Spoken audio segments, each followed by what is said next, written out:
Welcome back to What Arty Noobs with General Disturbance. This is the S-51. It's the Tier 7 Soviet SPG. It's located on the south spawn of Steppes, and this one is under the command of Shadowhawk 900.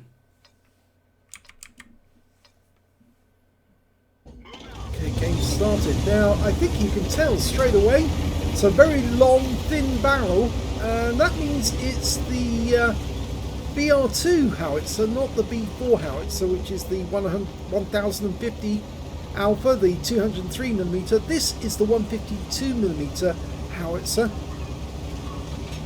and it's based on a hull which actually comes from a KV-1S. Now Shadowhawk's taking it up the hill, but I'm not sure he's going to be able to get up there. It's a bit steep at this point here. He's struggling. No, I don't think he can. No, it's the wrong place. You can get up there, but you have to go round the corner and come up from a different angle. In fact, he's now decided he's just going to fire from this position instead. Now, there's another replay from 2017, and that means it's pre-HD with the full cream Arty, yes. It does have stun, but yes, you were able to get good pens on the enemy back then, before Wargaming started nerfing Arty silently to take away the ability to penetrate enemy tanks. Okay, we've got a KV-2. It looks like he's tracked, rounds out, lands in front of him, a little way away from the tank, but he has gone anyway. Now with the BR2 howitzer, you can actually do 700 Alpha and penetrate through 38mm of armour. Rounds out. No.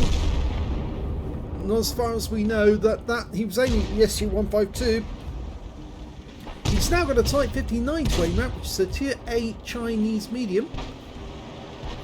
The Hype 8, as most people, Hype 59 rather than most people called it. Going for the Emil. Rounds out. Yeah, good shot. He's close enough that the shooting will mean that the shell almost arrives straight away. There's a T-3485M over there. I think he'll penetrate that one fairly easily. Should be able to get through the front plate, at least if it smothers the front plate. Instead, he's decided to go for the Emil. Rounds out. Oh, good hit. 573. In fact, I'd say that was a low roll penetration, that one. Okay, the Emil's almost done. At T20, should be able to take him out. And in fact, actually, he goes down to an IS on our team. Well, we've got two enemy tanks here together. It's a pity that Shadowhawk didn't load any premium rounds. Oh, he got a bombardier! Well, he doesn't need premium rounds if he can take out two tanks with one shot. And he just did.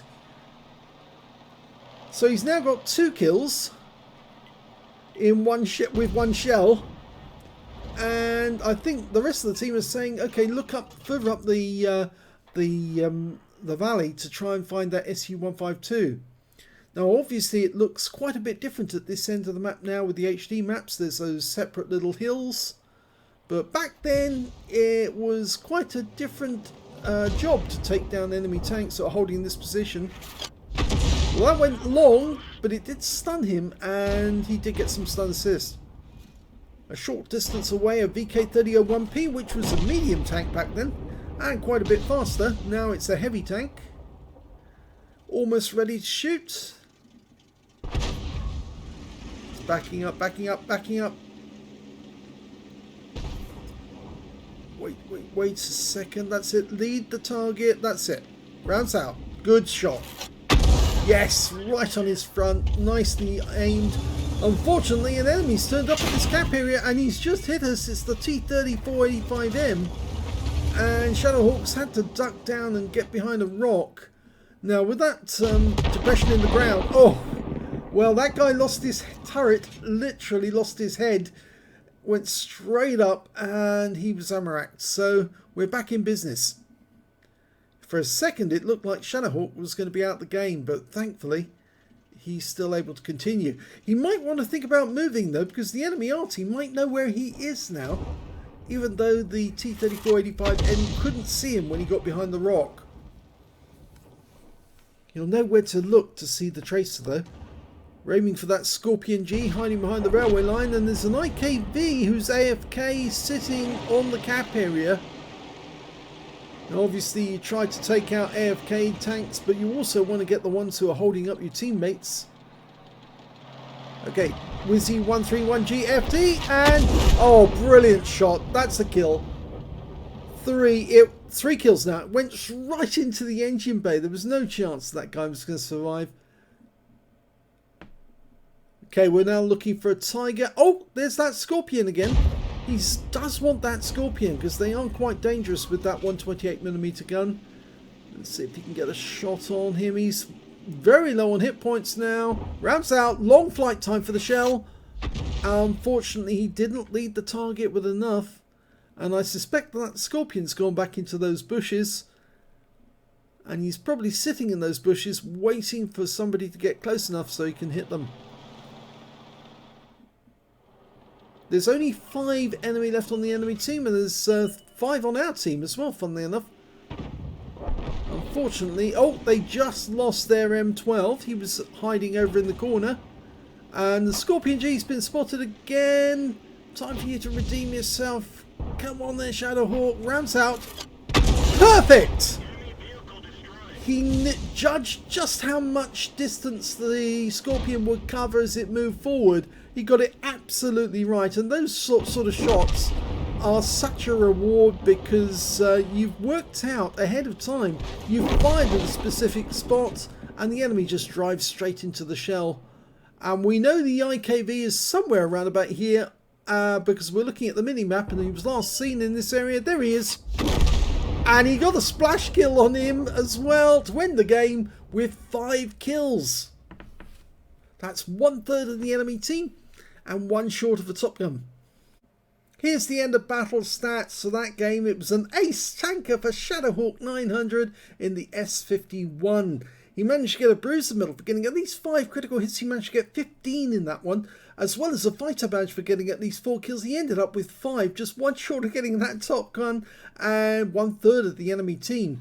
He also got a bombardier because the first 2 kills he managed to get were 2 tanks that were standing next to each other at the time, and he wiped both of them out. That was the Type 59 and the T-3485M. So let's have a look at team score and see where he stands.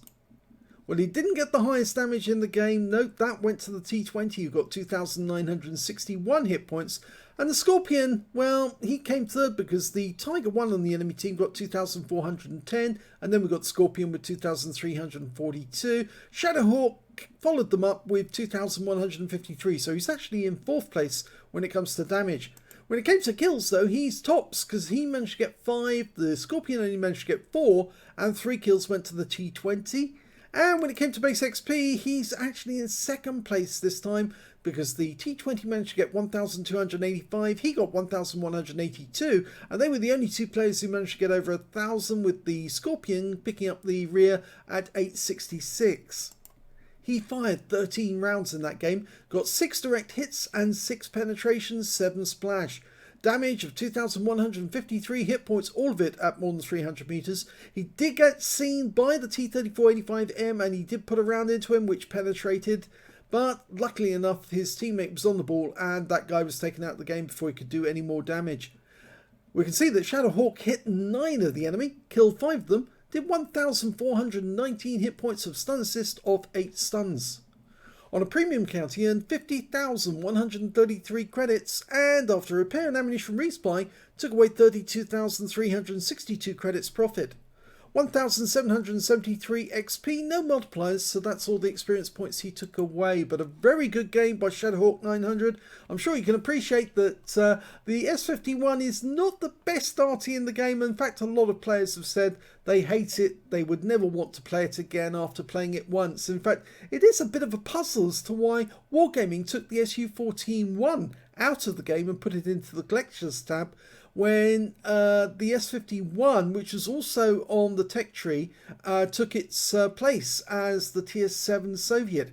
It is unusual because the S-51 is a good Arty, but so is the SU-14-1 for that matter, and they both have their historical place because the S-51, well, they never actually manufactured them. They did have a prototype. They tested it to bits during 1943 to 1944, but they could never get it to work because every time they fired the howitzer, it would literally shake the chassis to pieces. So in the end, they gave up. They said, no, we're not going to be able to get this to work, and we need to build tanks instead. The SU-14-1 was a proven design from the 30s, so that's why that always worked. And so it made sense for the SU-14-1 to still be in the tech tree, whilst the S-51 was relegated to the collector's tabs, but they've done it the other way around. Anyway, I still like it as an Arty. The S-51 is, well, it can do quite a bit of damage. It's comparable to the M12, and it's good fun to play, even though it's a bit slow. I hope you enjoyed that replay. If you did, please give this video a like. Do subscribe to our channel. Leave a little comment down below because it feeds the algorithm.